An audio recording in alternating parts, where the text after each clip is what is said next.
YouTube, it's Jessica here with another update on my Kienbock journey, the issue in my wrist. I know it's been a while since I posted. I am sorry about that.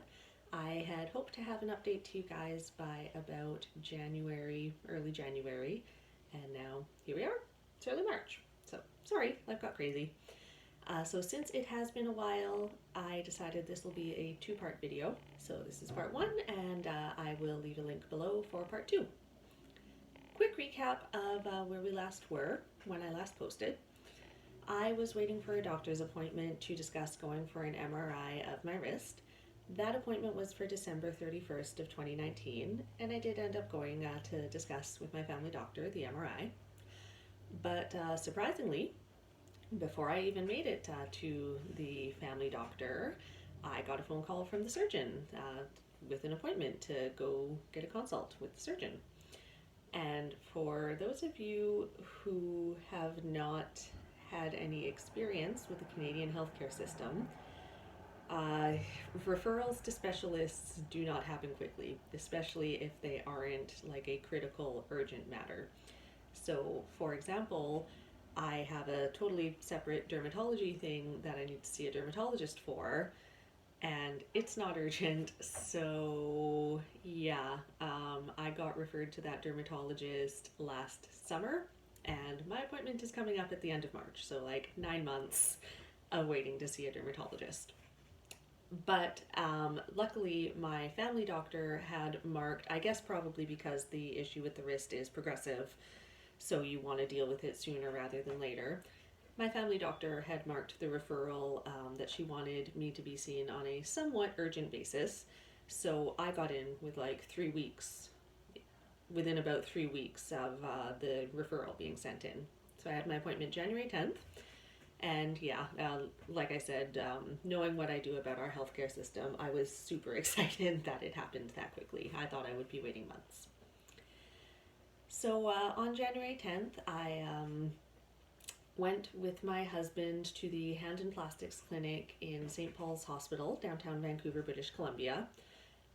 Backing up a bit, I mean, the December 31st appointment, I had gone. I talked to the GP about getting a MRI of my wrist, and she agreed that that was the appropriate next step to see what exactly was going on here, to get more details that an x-ray wouldn't be able to show. But she pointed out that since my appointment was at that point only about 10 more days until I would see the surgeon, she thought it would be better to just let the surgeon decide what exact images, like what angles and whatnot, he needed of the wrist. So yeah, January 10th, went down to the Hand and Plastics Clinic, brought my husband with me. I didn't see the surgeon himself, who is going to be doing whatever surgery they decide is appropriate for my case. Instead, I saw a doctor who's doing a fellowship under him, and he was kind of doing the initial consult to see what's going on with my wrist, and then he would report back to the surgeon to see what he found and decide what's most appropriate from there. So I was really happy with the appointment. Appointment went really well. There was one minor annoyance, kind of an IT thing, not really St. Paul's fault, not really my doctor's fault, but for whatever reason, when my GP sent the x-rays to the hospital couldn't open the images, like just couldn't see anything. And so when I'm sitting there with the specialist, this fellow, and he's like, I don't have any x-rays, like I can't open these files. I was so frustrated because I was like, oh my god, I've been waiting for this appointment, and now I'm gonna have to like leave and go get x-rays and come back, God knows when the next appointment available is gonna be. But he was like, no, it's okay. We have an x-ray clinic. It's like 10 minutes down, not 10 minutes, like 10 meters down the hall. It was literally just at the end of the hall. So he said, just go down there. I will call them. I will tell them what pictures I need. And then you just come straight back here. So yeah, we went down the hall, got the x-rays again. So this is like the 4th time my wrist has been x-rayed in the last month and a half. So we went and got those, and they just sent them straight to the surgeon, and we were back in his office within like 10-15 minutes. So minor inconvenience, and they were able to sort it out really quick. So we got back to the fellowship doctor, and he had x-rays to look at now. And he did all sorts of testing and like manipulating of my hand to get an idea of what was going on in there. He tested strength, grip, range of motion, and that was pretty uncomfortable.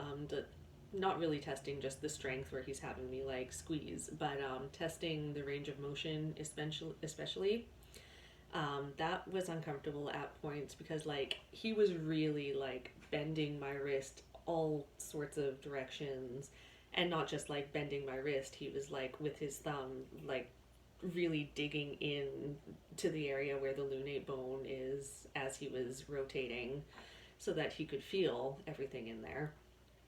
Um, that was not comfortable. I mean, nothing needed to be done, nothing he could do to help it, but yeah, didn't feel good. I can definitely say that. Did not feel good. And in addition, for whatever reason, when I had woken up that morning, I was already feeling achy, which is, I mean, I hadn't done anything the day before. Like, there was no particular reason my wrist should be all that sore, but it was.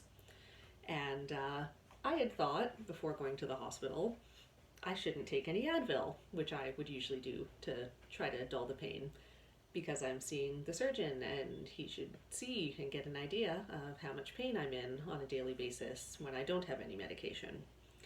So yeah, sore wrist to begin with, no medication, and then the surgeon's like bending my wrist in all sorts of crazy ways.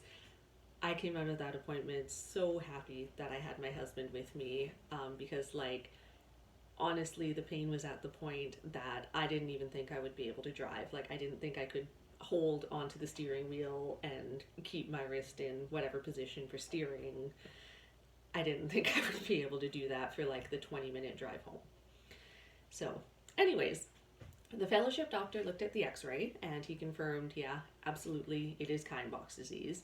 And that was one of the things I had been wondering, because my GP, if you watch my former videos, she had said she hadn't even really used the term Kienbock. Like this was obviously not something she was familiar with. It was just on a radiology report said, you know, consistent with Kienbock. So surgeon confirmed, yes, that's absolutely what is happening. It is your lunate bone falling apart.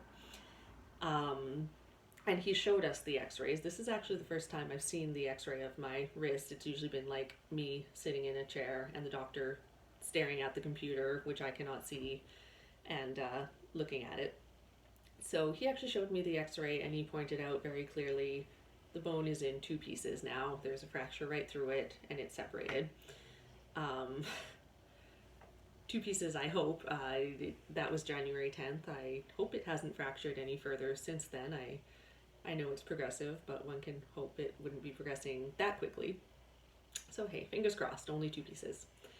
But he did find that the bone has not collapsed yet. So it's still, there hasn't been so much deterioration in the bone that other things have started like shifting around. I guess as the bone falls apart and there's nothing there holding, the other things have a tendency to try to move into the space that bone leaves behind. So nothing like that is happening yet.